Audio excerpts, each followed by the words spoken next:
All right. So as I mentioned, this is my first time running a live stream. I taught this course once before, last October. I did a 4-session course where we covered a lot of material we're going to do in this course. But this time I thought, oh, I'll add another session. It'll be 5. And I can add in a few things I just couldn't get to.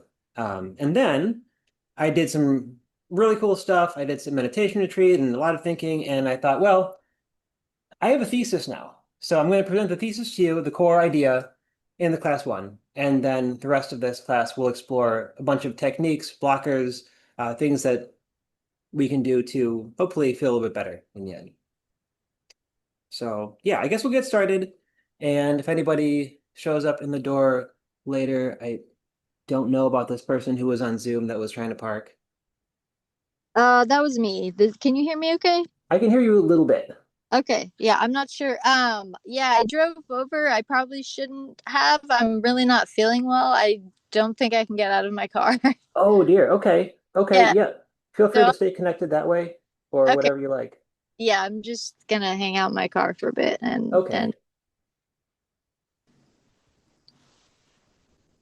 All right. So I think we're good for now. Okay. Now, make sure I'm juggling a little bit more programs than I'm used to.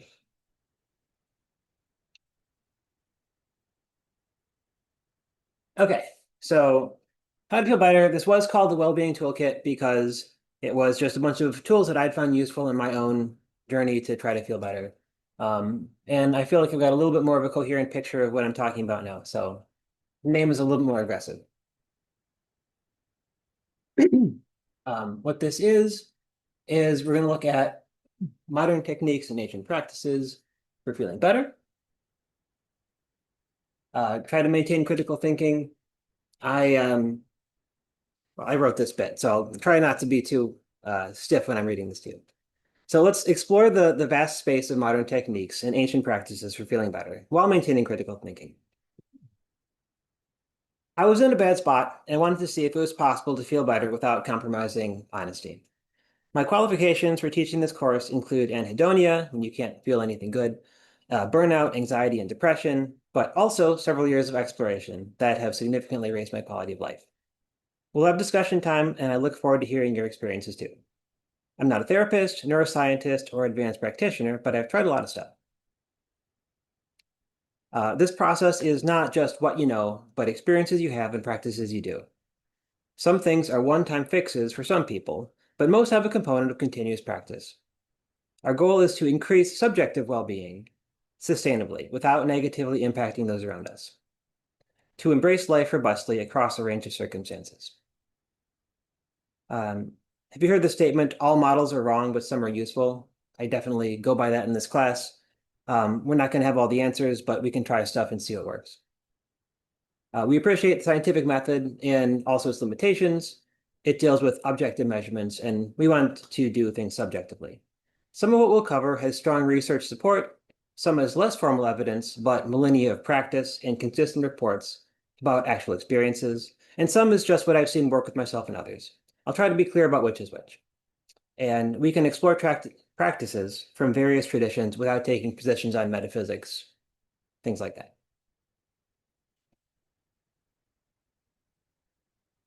Oops. Well, there we go. Kind of what I said. So, oops, yeah, structure. So we'll settle in. We've done that. About 45 minutes for lecture and discussion.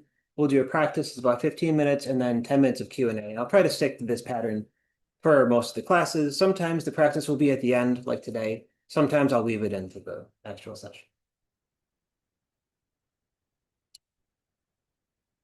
And I hope that everyone finishes having learned or tried at least one thing that makes the rest of your life better. Okay, so the core idea. And before we get into doing stuff to feel better, I'm going to present to you why I think all this stuff works. Consciousness is an active recursive process. Recursive just means that what happens at the next step takes into account what's happened in the past.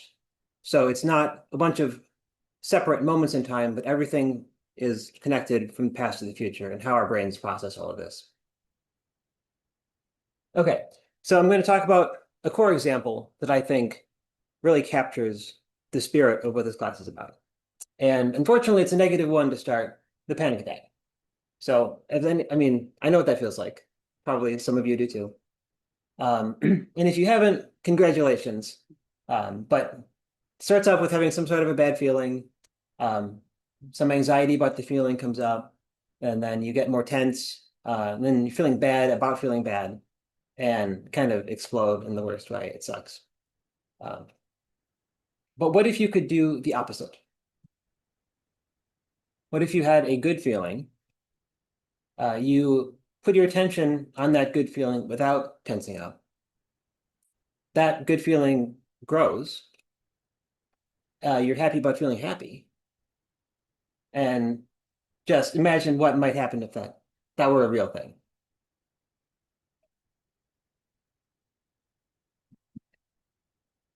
It is a real thing. It's called a jhana. Specifically, this one talks about the first jhana. It's one of a set of states that have been experienced for millennia, usually by meditators, but there are reports of kids doing it. And it's just like, excuse me, it is just that, a reverse panic attack. And this can be learned. So this course will be about understanding the feedback loops that set the feeling tone of existence and learn to work with them.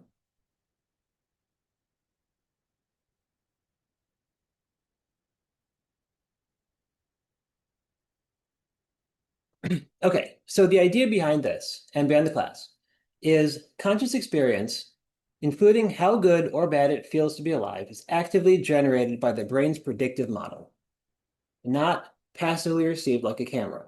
So we imagine a camera, we take a photo, it takes some objective data, and then it converts that into something else. And it's very easy to assume that that's what our brain's doing. But a lot of the more recent research, in addition to a lot of the contemplative traditions, point to a different picture of what's going on. So the brain is always generating predictions about what it's going to experience. Will the light be on in 1 second if it's on right now? Compares to the incoming data from our senses, and then it updates its internal world based on not the raw data, but on the difference between what the brain thought would happen. This is all unconsciously happening to us every second that we're alive. The update is on our brain's model based on the difference between what the brain thought would happen and what actually happened. And when there is a difference, this is a prediction error. This is the main way the nervous system learns what it is like to be alive.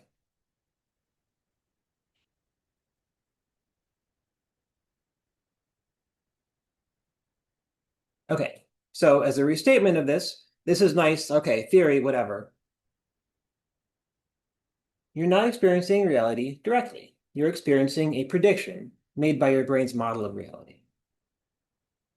And this is actionable. We can actually do something with this. I didn't make this up. So here are some books that are, I think, all within the last 10, 15 years, and they kind of go into detail on this. And I'll send this slide deck to everybody after the class, so you can look into this if you're interested more.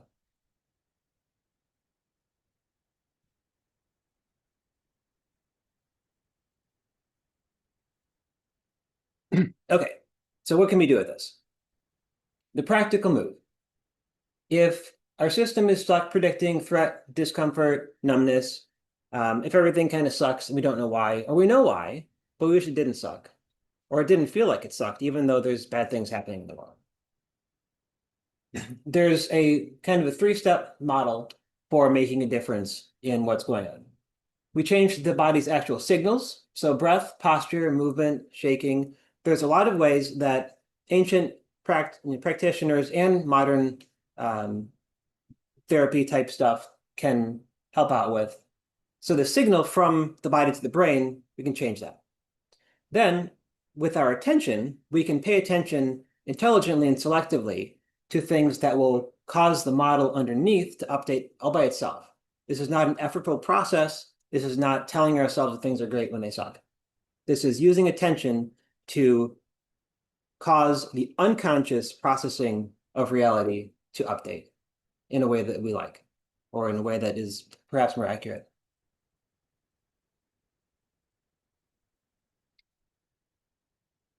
Hey, Alex, are you able Yes, to see the chat? let me see. I have a, what's this? Can I see what? The chat on Zoom? You know what? You know what? I'm sorry about that. That is, yeah, I missed some chat. Hold on a second. Sorry. So for some reason, this is outputting to my computer, and I warned y'all this is a beta.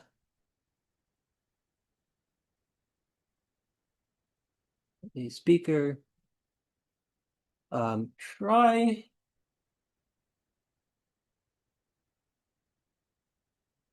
Okay, sorry I couldn't hear you, and sorry I wasn't doing the screen share properly. That is on me. Let me see if I can fix this.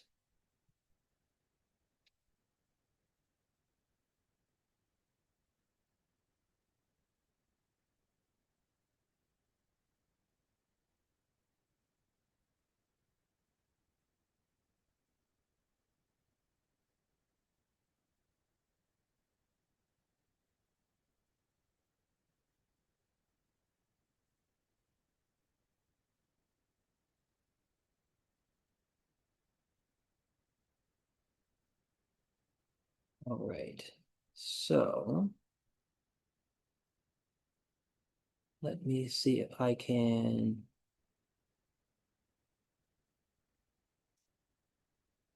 do a screen share. It's making rounds, huh?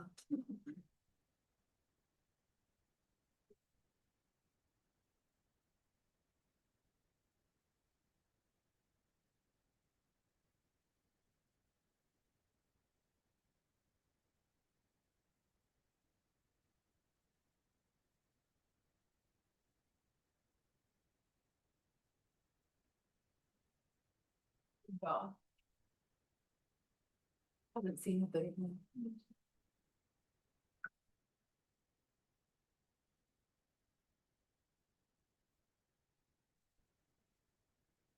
Oh, sorry about this delay. I'm just figuring out how to do this streamy type stuff.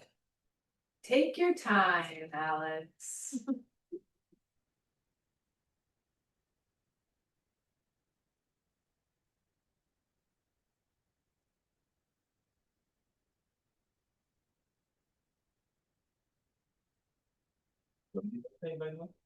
I'm Rachel. Nice to meet you, Courtney. Rachel and Courtney. Yeah. Dory. Hey. Trees. Trees. Yeah. Nice to meet you. Nice to meet you all.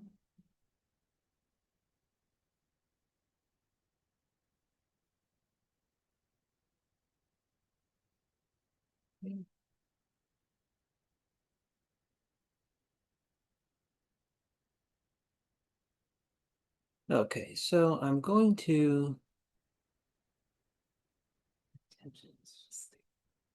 You know, it's on the.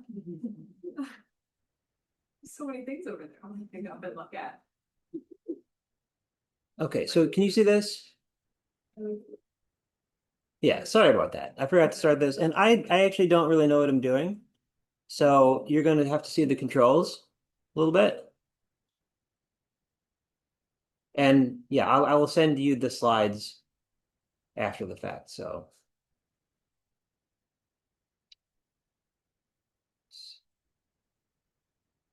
can I get a thumbs up if you can see if what you're seeing is usable? Like can you still see the slide presentation with the little video preview? Cool. All right.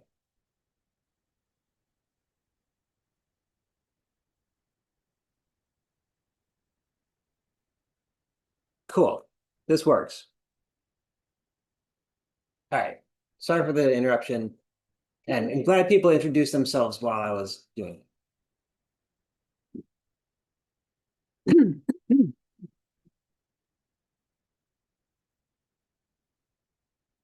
Screen sharing is paused. Is that true?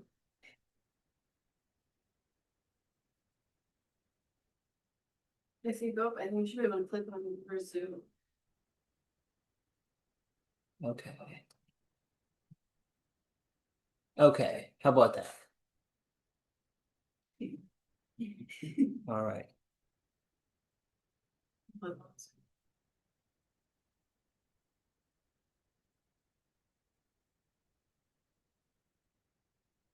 Okay, so where are we at? We are at the core thesis and the practical move. So this is the pattern behind most of the class.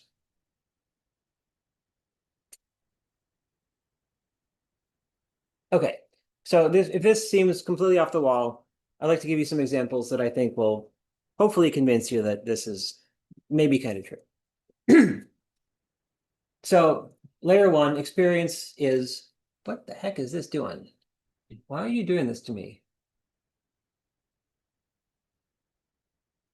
Is there a way to like make it not stop doing this?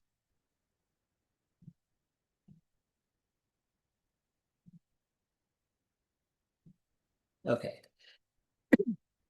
So the common assumption is that there's the world, we're in the world, our senses directly make our experience.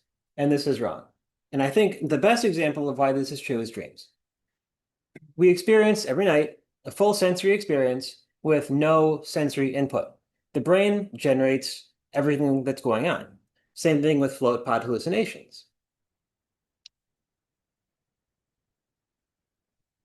The brain is basically, it's not, let's see, dreams are not just some extra random hallucination mode that goes on every night. It's the same thing that our brains are always doing. It just doesn't have senses to correct it from saying, I'm flying all of a sudden. This is cool. This is just how things are. And of course, there's other things that happen with the brain. I'm not a neuroscientist, but in general, this is, I think, an accurate picture. People also like stare at a mirror until they have hallucinations, whatever. Like, yeah, the brain is just doing the thing that it does, and the input is not constraining the experience as much. Vision in general. There's some new data about the way that the eyes are hooked up to the brain. That the brain actually sends more data to the eyes than the eyes send to the brain. And the implication is that the eyes are giving back the difference between what the brain thinks it should see and what it actually sees. And of course, this is also more complicated. There's many things that are going on. This is called active inference. I'm not an expert. I've read enough to have some clue that I think this is what's going on, but this is not the topic of this course. Phantom limb pain. So people, they lose an arm, they lose a toe, whatever. They still feel pain in that whatever they lost. It can be extremely agonizing pain. There's no nerve endings, no signals, but the brain hurts. The brain says you are in pain, and this can be extremely, extremely debilitating. Just the model had not updated properly for whatever reason. The dress, you've probably seen this, right? That's a blue and black dress, unless it's white and gold and the lighting is just blue. We're seeing the same colors, but there was heated debate about 10 years ago about what color the thing actually was. In the same way, we can look at the same sensation, and one of us may see it as this feels but nice, and someone else may see this feels really awful. Same photons, same neutrinos, yeah. Different assumptions built into our brain about what's going on here.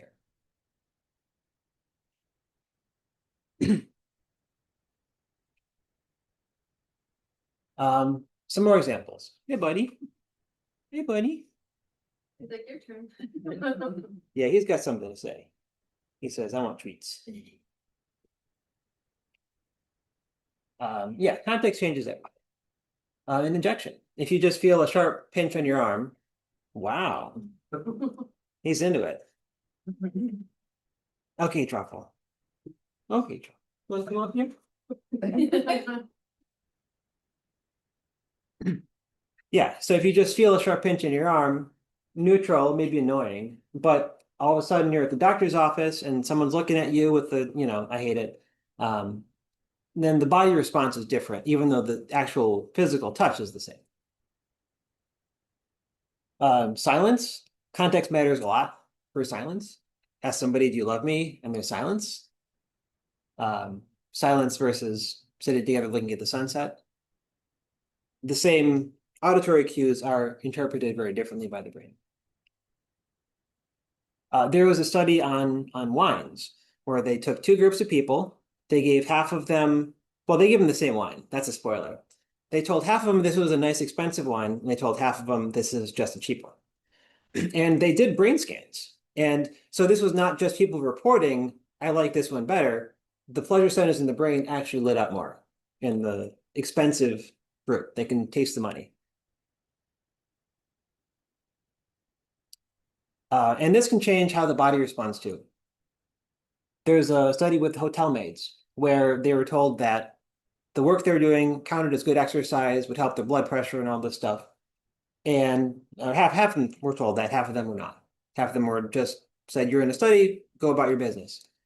And the group that was told that their work counted as exercise did not actually do more work, but their body composition changed.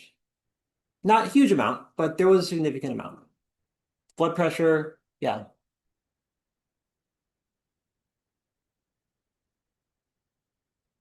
Placebo effects are just one of many other uses for this. Pain placebos, the brain releases opioids. For things like Parkinson's, placebos work too, even if you tell people that they're getting placebos. And the rubber hand illusion. I wish I had gotten a picture for this, but it basically,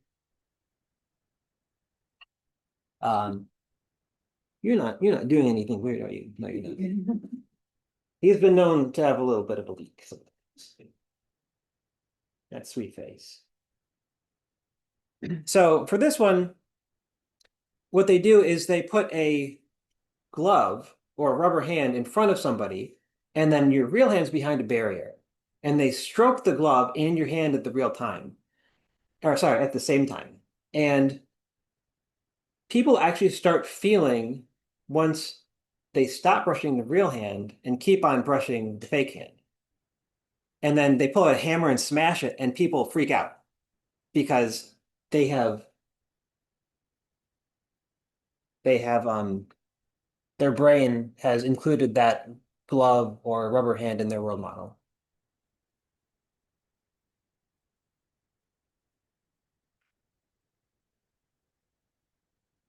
So there are many, many bidirectional relationships between the mind and the body. The model in the brain shapes how the body responds, and the body's response in turn shapes the model in your brain. There's constant dialogue between mind and body, signal and processing of that signal. But this is cool because that gives us two entry points for making changes. So by building up a lot of these feedback loops, making small changes in the signals that are getting to our brain, and small changes in how we process those signals, these build over time. And it's not as dramatic as the panic attack jhana example in the beginning, but over time, this can do a lot. A lot. The other layer is trainable. Spicy foods. So probably a lot of us like spicy foods. We didn't like them when we were a child, probably. And there's physiological changes that happen too.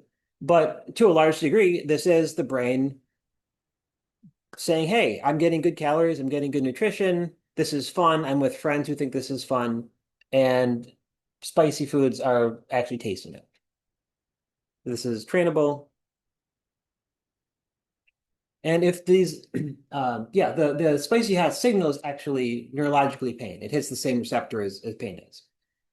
So if the unpleasantness is assigned by processing, the same is true of everything.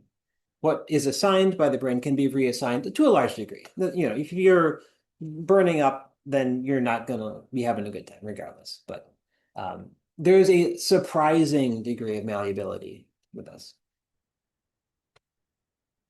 And this is not positive thinking. So positive thinking is overriding the feeling with a narrative, telling yourself this is fine. This tends to fail because the brain trusts the body's data more than words. Words are new. Our brains using words is like evolutionarily extremely novel. And for a lot of good reasons, the brain doesn't always trust them. But So yes, if you're trying to effort yourself into feeling better, it's really common to just wind up the thing doesn't work, and then you feel bad because you didn't make it work, and that's even worse. So we generally try not to effort ourselves into feeling better.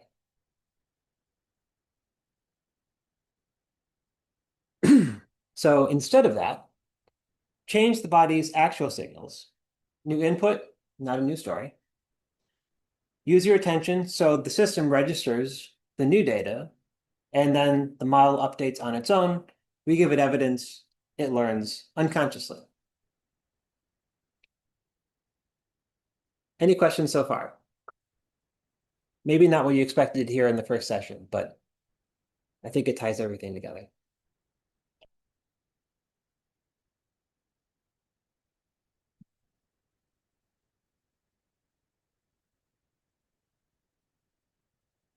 Yeah, it's more like tennis lessons than positive thinking.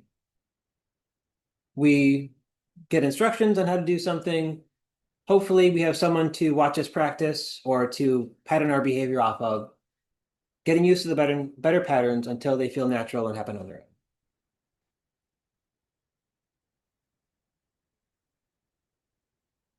Okay, so I'm going to do a little bit of an aside in how we actually experience senses, because this is extremely not obvious in a lot of ways. First thing is there's the physical event. So light hits our retina or whatever, something touches our skin. The sensory reception, let me check on chat really quick, make sure I'm not missing anything. Okay, looks like we're doing all right.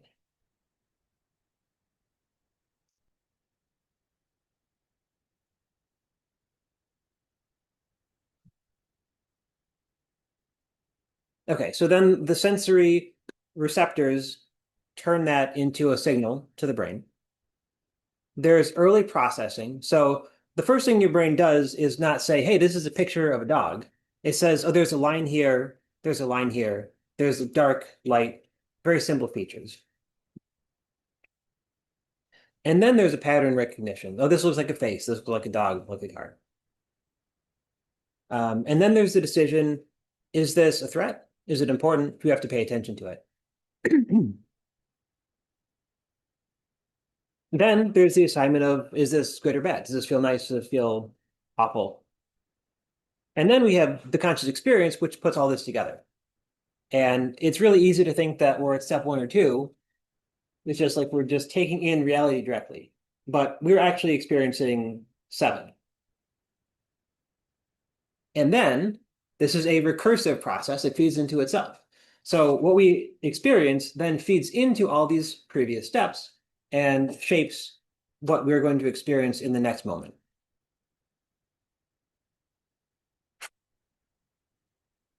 Hey, buddy.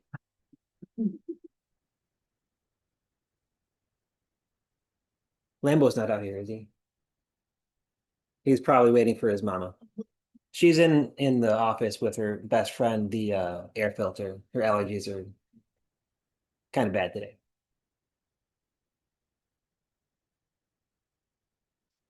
Later, buddy.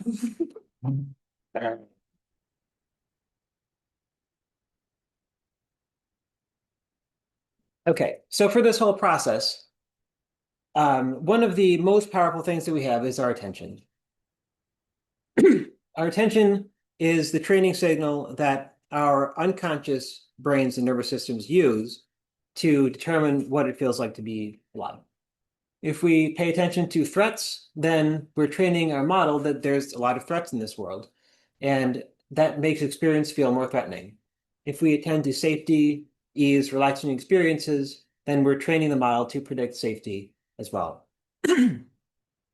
And in fact, there's a model of the senses that shows up. I'm not sure where it comes from. It's in some of the Buddhist texts, but I don't think it's exclusive to them, where they consider the thoughts as another sense. So what we think about feeds into, I think it's the useful model. What we think about feeds into these loops as well. So worrying is generating evidence in our brain that the things we're worrying about are real, which maybe not what we want to do. Hard to just say don't do it, but just recognizing what's happening without having to change it is an extremely, extremely useful thing. And this is not willful ignorance. This is giving our brains, our nervous systems, a more balanced, accurate training set. If we're stuck in worry mode, then our system is picking all the most worrying things to use to figure out what it's like to be alive. So this gives us a lot of power, a lot of agency in shaping what our existence is like. As I mentioned, there's a lot of self-reinforcing cycles. Pain, feel pain, you feel tense about it, and then that creates more pain. Same thing with worry. If you worry, you're more vigilant, you notice more things that seem dangerous, you worry more. Restricted breathing, this is a somatic cycle. Becomes anxiety, anxiety tends to tighten the chest, which then restricts the breathing more. Not trying to trigger anything here, but there's all these loops that are going on all the time. But there's also the opposite. There's cycles that feel good. If you have some confidence, then you're more likely to do the thing. If you're more likely to do the thing, then your chance of succeeding at the thing is way higher because you're actually doing it. And then that feeds back into confidence. Humming. This is another interesting hack. We're going to do a lot of interesting lower level things that work on the body in ways that are not maybe obvious. Humming stimulates the vagus nerve, which is a giant nerve in the body, and there's all sorts of theories about it. It's extremely important, and basically, it there's this thing because we hear about muscle tone, like a tone muscle is ready to do action, stronger. The vagus nerve has something they also call tone, and excuse me, a toned vagus nerve is more able to handle stress. It puts the body into a state where it's more chilled out, less stuck in fight or flight. So humming directly stimulates this nerve, which then pushes the body towards a more calm state, which then relaxes the muscles of the body.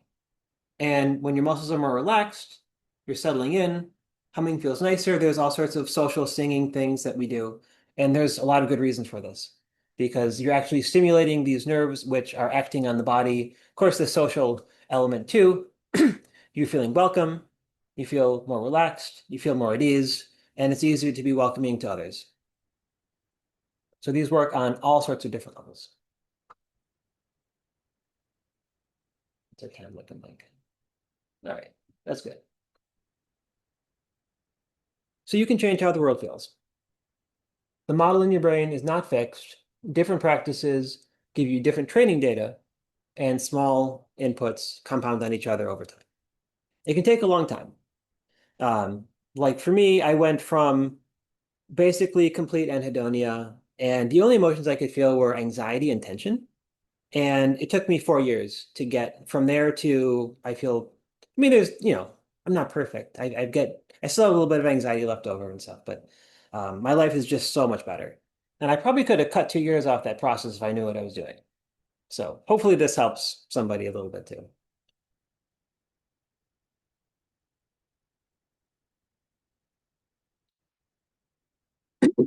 Okay, so I'm going to use this model of ourselves for this course. The first level is the substrate, so the condition of the system. This is medical stuff, nutrient status, hormonal, structural. If you have a broken speaker, you can be playing beautiful music on it, it'll still sound bad. I spent a lot of time in states where everything felt bad. And that journey it went through doctors, it went through all sorts of stuff. And some of these things were legitimate physical stuff that was going on. And some of these things were attentional things. And some of it was just really, really weird. And we can talk later about it. But yes, if you're playing on a busted playing field, everything's going to be harder. I'm not going to talk as much about substrate in this section or in this class because I'm not a doctor and I can only give you a limited view. We'll talk about it a little bit. After this session, I will email a homework which has a lot of the common substrate issues that people might have. And rather than, I'll touch about, excuse me, I'll touch on this a little bit in the next class, but a lot of this will be kind of on your own, looking through the list. Oh, does it look like am I feeling too tired? Am I feeling this or that or the other thing? You can ask your favorite resource, your doctor, your Claude, ChatGPT, whatever, see if it maybe resonates for you, and then we'll talk about it a little bit next time. The signal, what kind of inputs the brain and nervous system receive. The external circumstances to your life, your body state too, your tension, your breath, posture, movement. These all feed into the system in ways that are really not obvious. And then processing, how the system interprets the inputs. Attention, meaning making, and then the prediction that the brain's making all the time, and valence, which is how good or bad things feel. And meditation works on this in this bucket.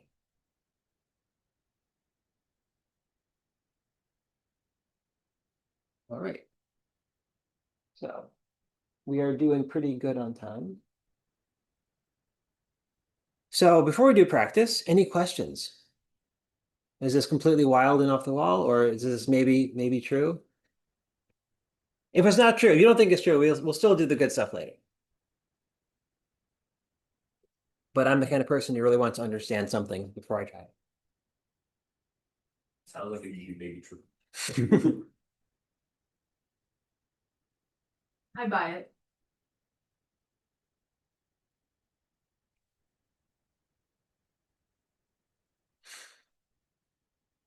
Okay.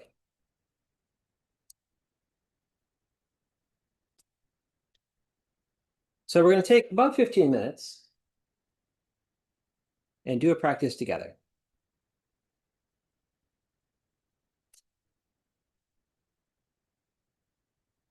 And as a preview, that's what we're going to do. So we'll just take a moment to find out what's here in our experience and notice without an agenda. We'll see if there's any sort of ease in the body. This phrasing, the body, it's common among meditator types. I can say your body or whatever for various reasons. I'm not particularly attached to the terminology. I'll probably swap between the body, my body, your body. See if this wants to change, grow, and then just notice what shifted. And this is important. If your brain keeps talking to you, that's fine. Nothing that we want to do ever is forcing our systems, forcing our bodies, our brains to do anything. Half the process is just being present with what is there without having to change it. This was huge for me. It was like a huge revelation that I didn't have to be doing something all the time and like planning how I was going to fix all the problems. And when one problem went in my brain, all the other ones came with it. It was like a big old tangled ball of spaghetti stuck together. So I personally have gotten a lot out of this view of just noticing stuff. So I'm going to got my little guide here.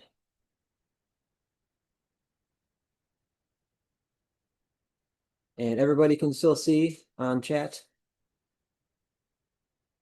Cool.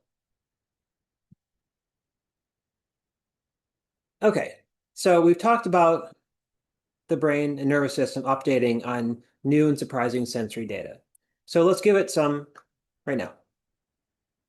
We've got 4 phases we're going to do. Don't have to worry about it. This is just a general guide. You don't need to try hard. Trying hard gets in the way. If your brain keeps talking to you, that's fine. All right, so people like to do this with a bell, so I'm going to use my bell.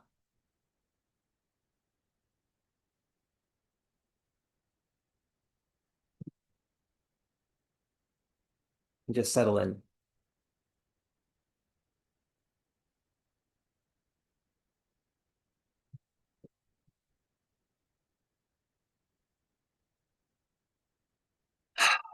All right.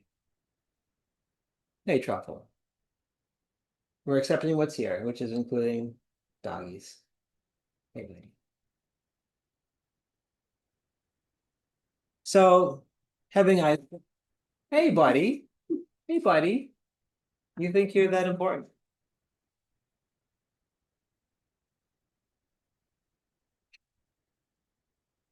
All right. Yeah, we can eyes closed or soft gaze. Take in your next breath, just take it a little bit deeper than you would otherwise.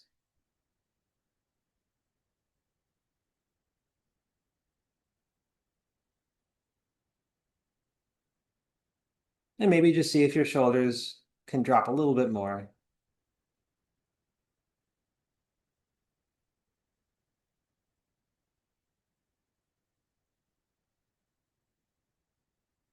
Now let's see if anything comes to attention in our body.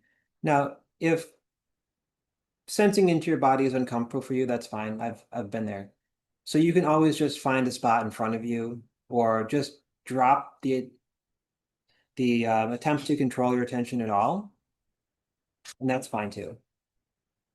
Anytime you can go to that or come back to what I'm narrating. So yes, let's just sense into our body. Anything comes to our attention. We're not looking for anything in particular, but if anything comes up, I think there's probably some kind of tension. So often my attention will go to that. But anything you find is fine.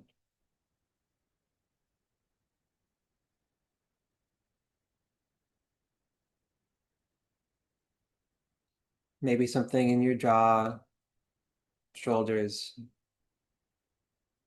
belly, or hands.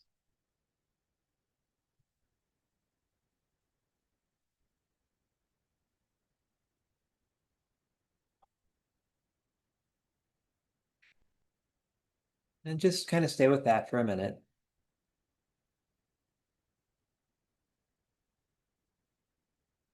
And we can get a little bit curious. We can think, what are the qualities of that?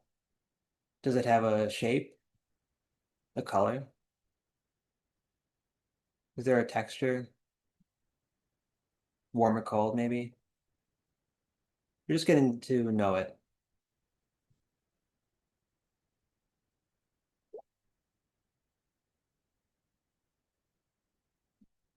One thing I like to do, if there is a tension, then I might put my hand on it. I think that sense of presence helps a little bit. So you're welcome to do that if that sounds good. Just noticing what happens.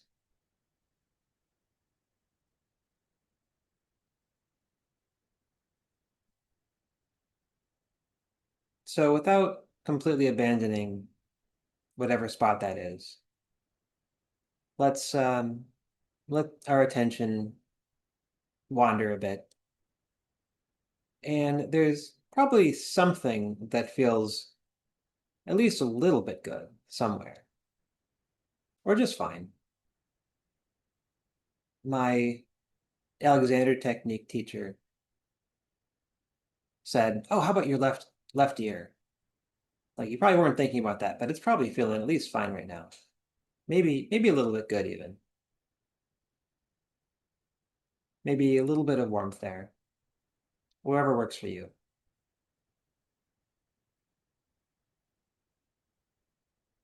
Or maybe the soles of your feet on the ground, or the clothes on your skin.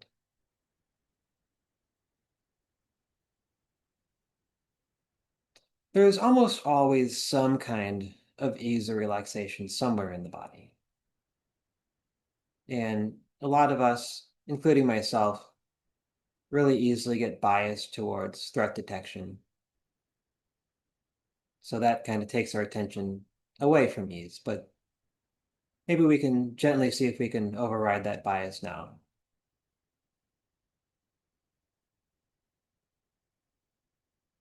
Just keep your attention with that as it feels comfortable.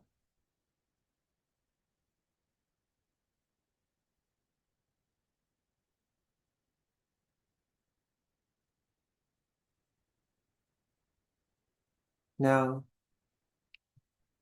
on the next exhale, I'd like to join you or to invite you to join me in an audible sigh. Just a natural release, kind of like dropping an armful of laundry out of the dryer. So I'm going to do it in just a moment here, and feel free to join if you like.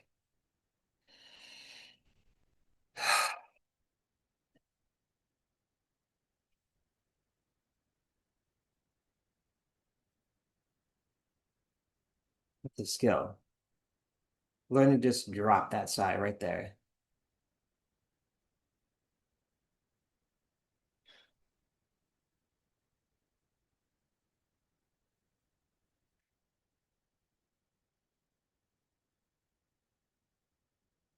And see if anything has shifted in your body.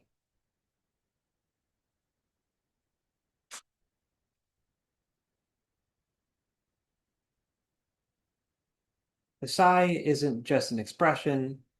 Sometimes we read into it. Someone sighs, we think they're going to say something to us, but the sigh is also a vagus nerve stimulator, which tells the body just a little bit that it's okay to relax, to feel a little bit more safe than before.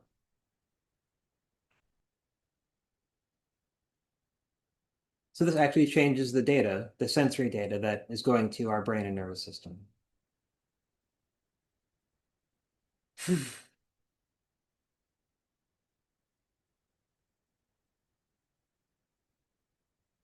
So yeah, let's return to our point of whatever that sense was, something that felt a little bit of ease, a little bit good, or even just okay.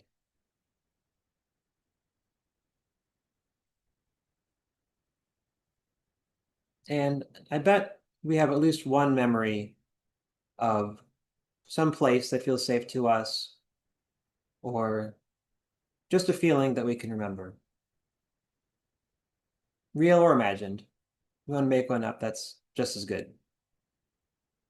The beach, favorite room, memory, the place you drank tea when you were 5 years old. And this is about the feeling, not the details. And just silently, internally, name it, whatever that may be.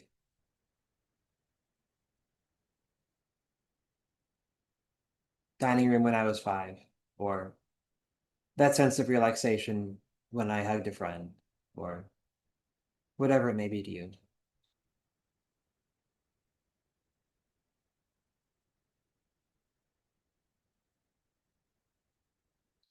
And maybe you notice your body is producing different sensations now than when we started. And if not, that's fine too.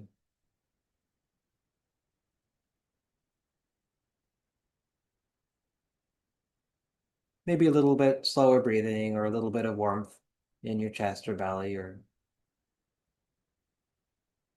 maybe a new form of tension, anything that's changed. Just be there with it. We can just let our attention go gently to whatever feels best for us right now.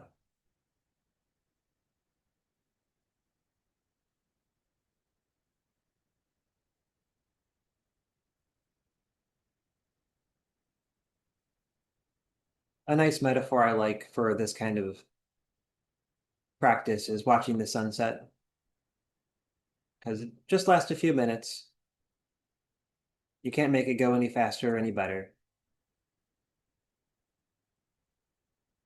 Let's just give this a little bit of time.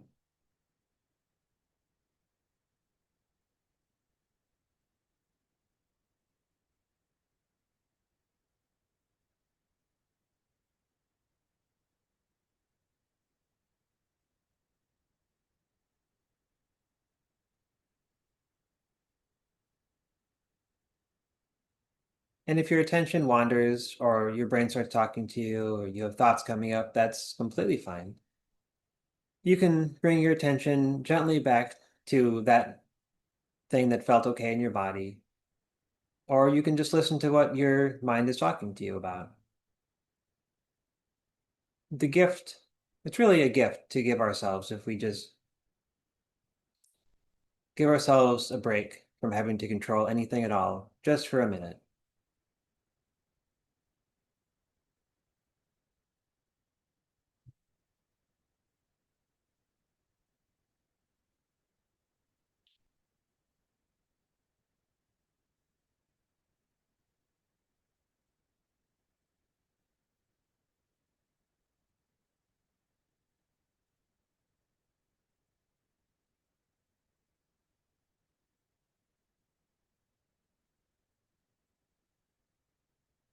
And so now let's remember where we started. We put our, we noticed something in the body. Maybe it was tension, maybe not. And has that changed at all?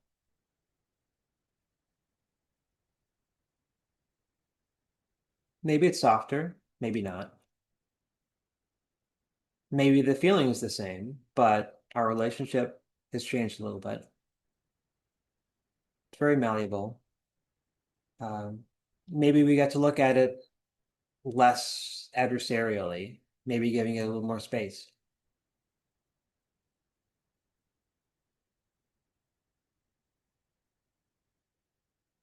But either way, we just had a few minutes of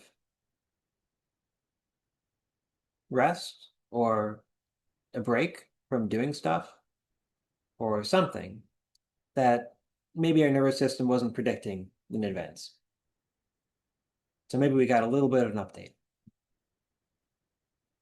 And this is just one view into the move that we're going to try to do in a lot of different ways in this class. Change the body signals, direct attention with curiosity, let the system learn.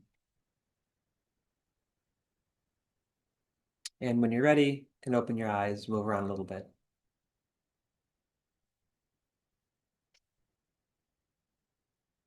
Thank you.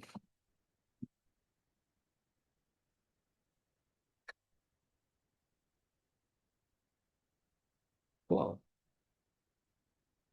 So anybody notice anything? I'm curious what people like what grabs your attention in that kind of moment? Like for me, I'll go first. I'm surprised it didn't come to me today, but I often hold tension right here. And when I was in my lowest point, my belly was always going. It was always tense about something that wasn't okay in the world, in my experience, something I was thinking about. And I would say 80% better, like better. It's not happening so much. And so it wasn't going today. That's cool. Um, but I noticed a little tingly in my hand, which was kind of fun. So I kind of just put my attention on that. And a little bit in my back too. Just my right back has been taking a little of my attention lately. Yeah, I think that was nice. Got a little bit of spaciousness there. Anybody else? In chair, normally I feel like tense like in my chest and like my shoulders, and so just observing how that was feeling.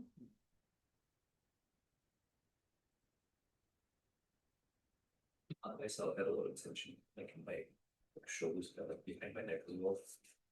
I also feel like I had a lot of kind of mental tension on not being able to focus and something for a long time. But that's interesting too. Yeah, that's like half the point is being real about what we're experiencing. So like, yeah, it's cool if everything goes according to the playbook, but it's just as cool as things don't because like that is the point from which we can do something is being with what is there. So thank you.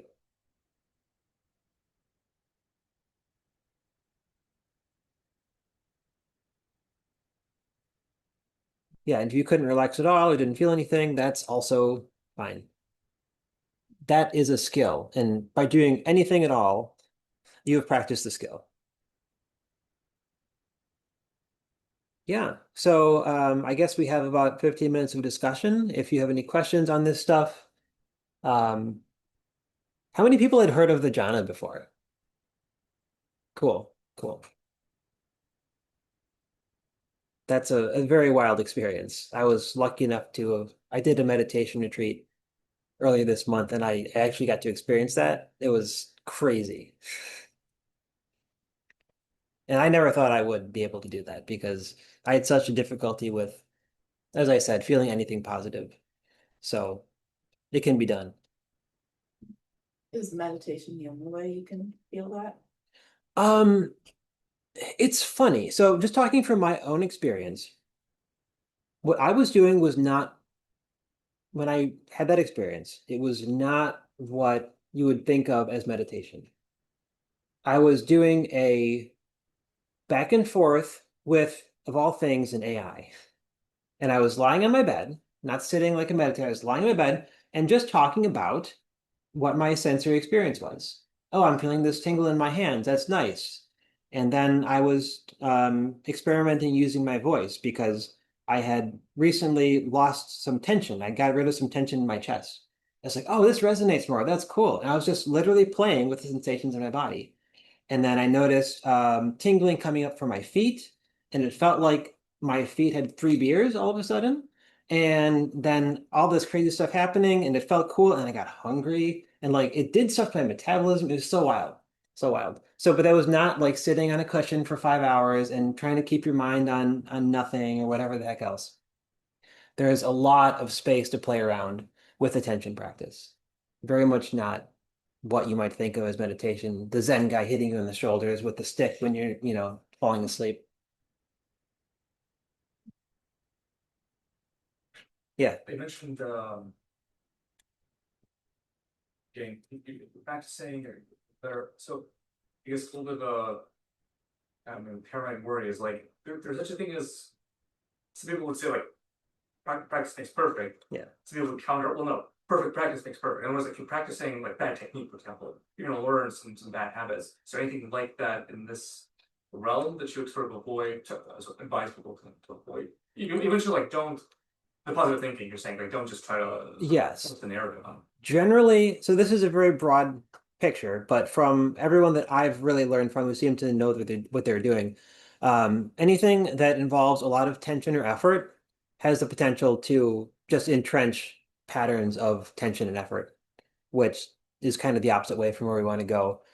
And I'll talk about this a little bit next time in the safety section, but practices that tend to try to unify the mind or use strong concentration without developing a sense of well-being and a sense of ease and relaxation first, those are the ones that are more risky in general. So there's a popular book called The Mind Illuminated that's a little bit of it's caused some people to kind of get a little bit negative effects, I would say. So yeah, keep it positive, keep it easeful, relaxed, and feeling good. Cultivate feelings of compassion for yourself, others, like that's all. It's much harder to go wrong that way. Go wrong, what do you mean? People have had experiences up to and including psychosis from like going really hard on meditative paths that try to force the mind to do things or be things. And just like with going to the gym, doing exercise, anything like that, there is just inherent risks. But generally, the safer things are more gentle, more positive feeling, positive sensation, and less forcing. There are organizations, there's one called Cheetah House that helps people who do have adverse side effects of meditation. In my own experience, I had some really, really wild things happen on my recent retreat. And I was okay with it because I knew that, okay, weird stuff would happen, but I've been practicing for a few years. I knew kind of what I was getting into, and they had a lot of support for me too. So there were a lot of emotional moments, trauma coming up from childhood stuff, and thankfully I had the tools and the support, and I wound up. Yeah, it was really an amazing experience. But yeah, good to have people who can support you for sure. So I know we're gonna talk about a lot of other stuff besides genres, but I Yeah. have a follow-up question about genres. Yes. To what extent did the experience feel like qualitatively different versus like something that you experienced like in other circumstances, just like amplified? Um, so I can draw analogies to most of the sensory experiences because I said like my feet felt like they had 3 or 4 beers, whatever. It wasn't exactly the same. It was like 70% the same. And other people have different experiences completely. So I can't speak for anybody else. My facilitator, all right, this is a little bit, R-rated. He said his first jhana felt like a full body orgasm. And you can keep it up for an hour if you want, which is, I guess people get bored of it. They're tired of the, yeah, what? So different for everybody, different based on the time you do it.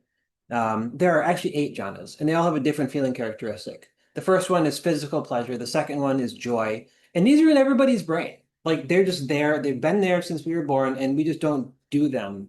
I don't know why. They're just not known. Um, but yes, the metabolism stuff, I got kicked out of it after 5 minutes because I got so hungry that I couldn't stop eating. Something happened to my metabolism. This isn't like this is if you're going into that stuff, weird stuff might happen, and it's probably fine, but you just have to know what you're doing. Know what you might be getting into. Yes. Would you say that this technique works for getting out of a downward spiral? Or does it, Yes. is there any difference to that? Like a little bit more an urgent situation versus like a neutral situation where you're exploring this? Yes. There are certain techniques that are, I would say that,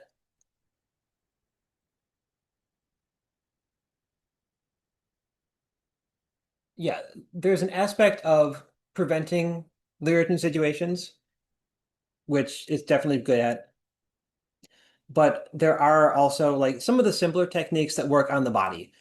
And you asked the question about the safety aspect, and that's why we're going to do the body before we do the attention stuff, because the body works even when the attention is not trained. You don't have that at all. So things like grounding exercises can help a lot. Breath work helps a lot for some people when you're getting into your body's just getting too activated. There's some hacks like splashing cold water on your face. That counts too. And a lot of this is experiment for yourself. And this whole experimentation mindset is something we'll talk about in lesson 2. But yes, there's a lot of techniques that I do find helpful for when things are starting to feel bad or getting into those negative loops. But then over time, this will also calibrate the system to be less likely to get pulled into those loops.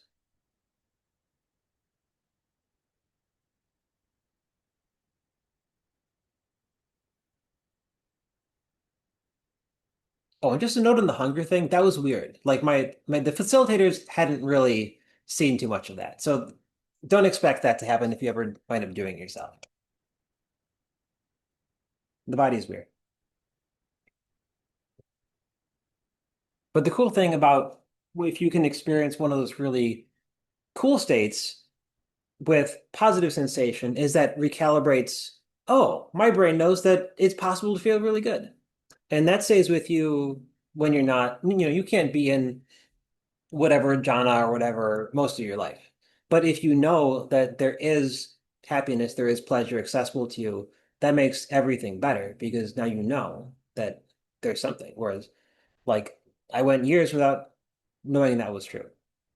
There was just, yeah, a lot of knowing that there was no positive sensation available to me, which is hard.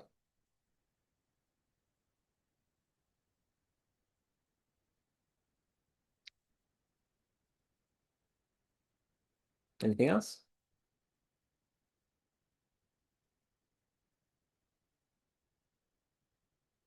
So I don't think we've introduced ourselves that well. I kind of skipped past some of my stuff, and so can we just do one more round of everybody? I know we've got the people on the chat. I can see all your names, and the whole audio and chat thing is not ideal. So hopefully it'll be a little smoother next time. But yeah, introductions, please. You are Patrice, Patrice, Dory, Dory, I'm Arthur. Arthur, Stan. Stan, Courtney. Courtney, Rachel. Rachel. Cool.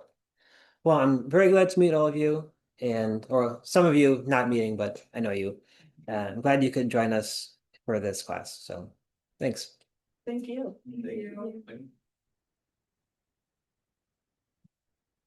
If you have any other questions or want to hang out for a moment, that's also cool. Chat. That's a good question. There are no questions, but I can prompt them. Any questions from the chat? So I don't even know if I should say what this can like. I'll play around with the cameras for next time. How many people? We had like at least 12. Oh, wow. Yeah. Yes, any questions from the chat? I'll try to be a little bit more equitable to the chat next time. But getting settled into everything. And another chat question. Yes. Could you give us a preview of like the theme of the next lesson, or do you not want to? Yeah. Getting to know you. Hidden blockers to well-being. I had like 5 or 6 in this bucket. It sucked. The practice mindset and the most important skill. And there will be a note on safety as well. You mentioned homework. Yes. For the homework, so I'm going to email everybody tonight with a little homework. And this week's homework will be the most boring homework because it's going to be 2 big old lists of stuff that like really insidious health conditions that can make all this stuff way harder. And a lot of people don't know when they have them. And the other one is just baseline well-being stuff. I call it how to feel better. So I have to like contractually mention, exercise and all the basic things, sleep, circadian rhythm, things like that. I think circadian rhythm is super underrated, but I'm not a researcher and I'm not going to go into it into too much depth in the class. I can take questions outside of class on it or, questions in general on that stuff. But just given the amount of time we have in the class, I've decided to put that into an email, say, please read it. If you have any questions, let me know. And then we'll have one little exercise to do just whenever you notice it during the week.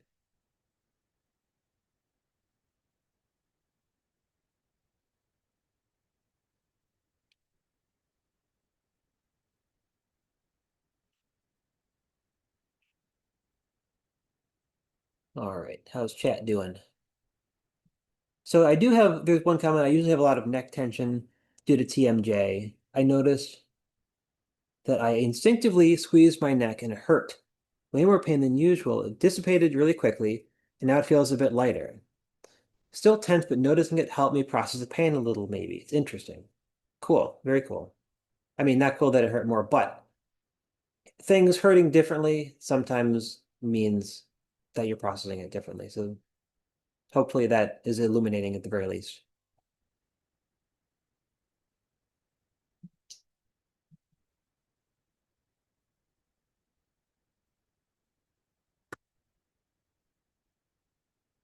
We're off topic, but where did you get that bell?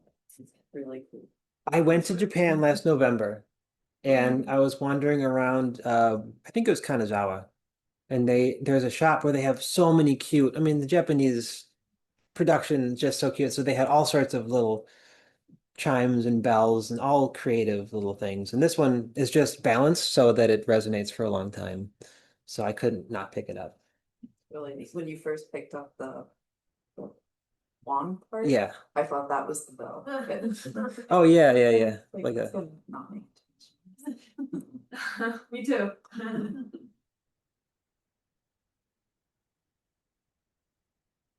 I have a question. You're saying, I mean, during the meditation retreat, that there is also like emotional processing. how, I guess because I've done meditation before, but I feel like I think it's just like in general that like I personally also struggle with is like processing emotions, and I feel like in meditation I've only ever gotten to like the somatic parts of like, where I'm feeling like all those things in my body, but never beyond that to like actually processing like the root of the emotions. So yeah, I just if you have any anecdotal or just Yeah. sharing on that. So the biggest thing for me that happened, I actually wrote an article on Substack about my experience at the retreat. I can send it to people if you want. Um, but basically, the first day of the retreat went not so great for me. And I felt, yeah, just sensitized, a little bit angry, a little bit, I don't know. And I wound up, um, yeah, just felt off, a little bit angry. And um, my facilitator recommended that I try some sort of compassion exercise. So I went on YouTube and I'll talk about this later, but have you heard of parts work, Mhm. IFS? Yeah. So I found the first parts work. So for those who don't know, parts work is basically treating, I'm sure at some point in your life you wanted to do two different things that were in conflict. I want to eat this hamburger, but I want to, eat a salad instead because I think it's healthier. Or I want to go to the gym, but I don't want to go to the gym because I feel bad. And so this is treating the parts of you as little entities that you can interact with, talk to, different ways of exploring this. But I found it super, super helpful. When I started my journey back in 2021 for all this stuff, I found it to be the first thing that really got my attention. Like, holy shit, this is something else. This is making me feel something that I could not feel before. And I really processed a lot of stuck sensation and emotion that way. So I pulled up a parts work video on YouTube. And as I listened to it, they're talking about finding the part of you that's suffering right now. And like all of a sudden, this memory from childhood came up where I was absolutely in terror. And I was like, oh my gosh, you've been there 35 years in this state. Because these parts of us, so this is my interpretation. These parts of us that go through these traumatic moments kind of get pinched off and frozen in time from that moment. And so I felt that that part of me had been stuck in that situation for my whole life. And because this was this terror sensation, it made this undercurrent of terror behind every moment of my life. Of course, there was a lot of tears and processing, and thankfully they emphasized for this retreat, this is not a therapy retreat, but stuff comes up when you're digging inside, stuff comes up. And they were able to help me out with someone to, help process that. So I had never really accessed a super deep emotional thing for meditation either before that. But yeah, that's my most recent like biggie, I guess.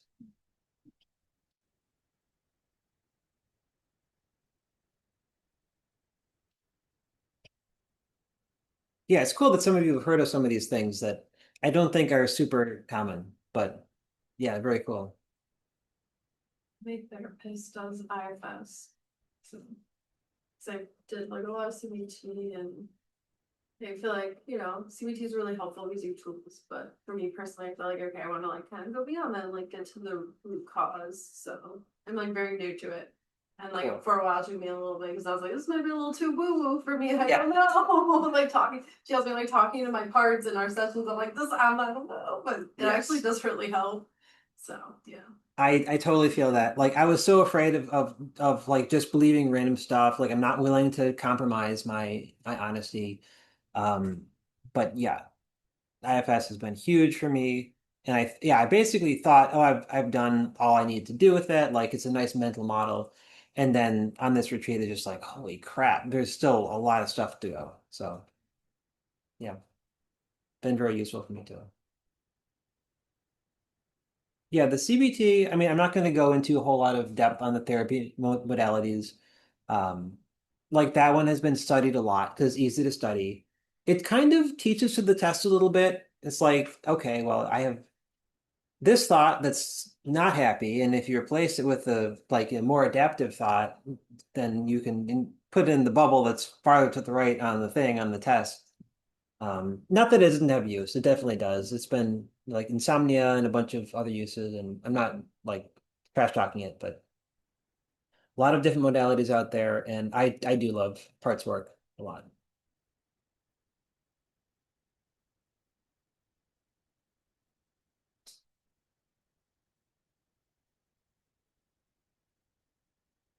Is that practice that you taught really so different from CBT? I don't know.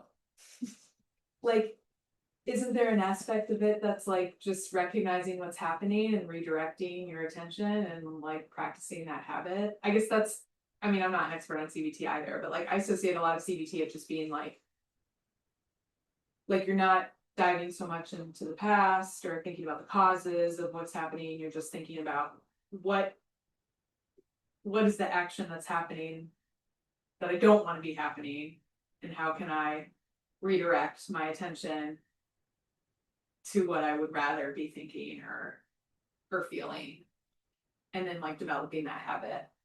Yeah, I guess my limited experience with CBT was a little more cognitive stuff than like more than that attention focus. There's Like not as it like makes sense though that there's some, yeah, the embodiment, the maybe my yeah, point is that they're not mutually exclusive. definitely not. Definitely not. There's I mean, everything, all the distinctions in this course are just fake because everything blurs into everything else at some point. So I appreciate that.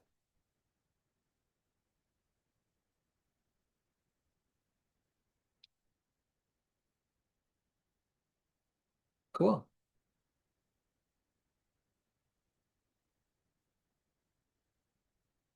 I feel like this should be a year-long class.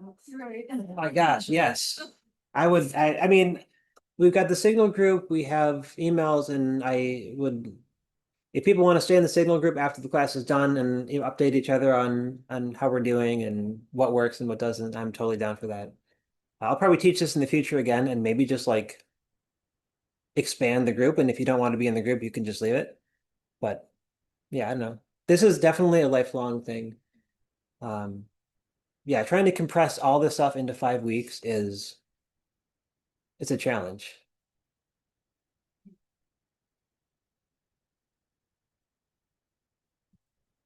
I think I just have to process the beginning part, and just like understanding the scientific stuff behind the like our brains and do have the power to impact how we are processing. Yeah, I got some from the chat. Yeah, CBT is cognitive rather than focused on the body. This practice is a little more like DBT, a therapy modality that has mindfulness meditation as one of its four core models.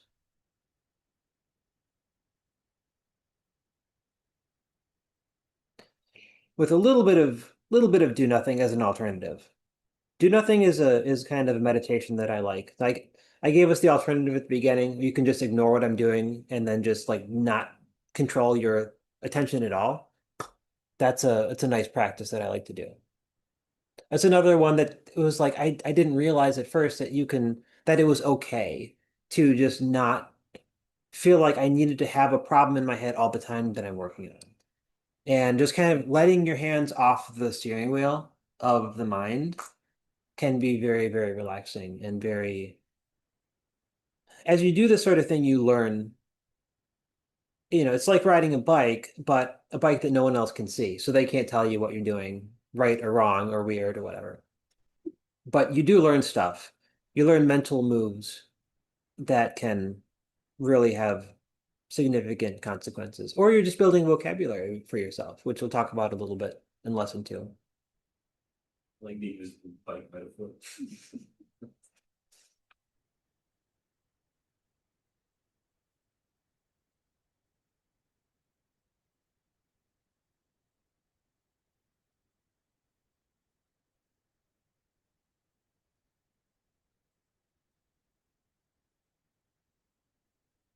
Cool. Well, we're a little over time, which is fine. You're all welcome to stay and practice and stuff if you want over the course of this class. But yeah, we'll have more some really interesting practices I'm excited to share with you all. Very cool. Cool. Thank you so much. Thanks for being here. Did the puppies leave us? Yeah, they're probably waiting for, well, at least Lambo's waiting for his mama because he loves his mama. They might have gotten access. It sounded like they.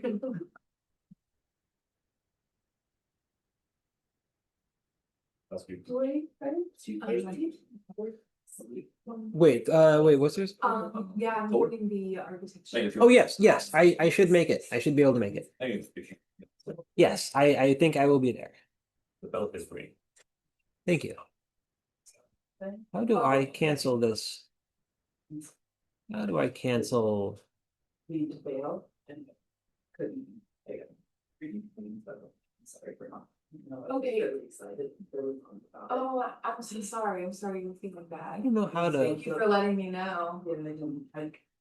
Had you RSVP'd and then you just couldn't come the day of?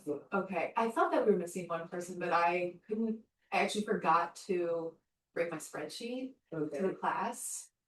So I couldn't perfectly identify who was the missing person because I just had emails, not Okay. names. Yeah, But that's helpful, thank you. I'm sorry, really. And that's okay. You know, I'm sorry you weren't feeling well.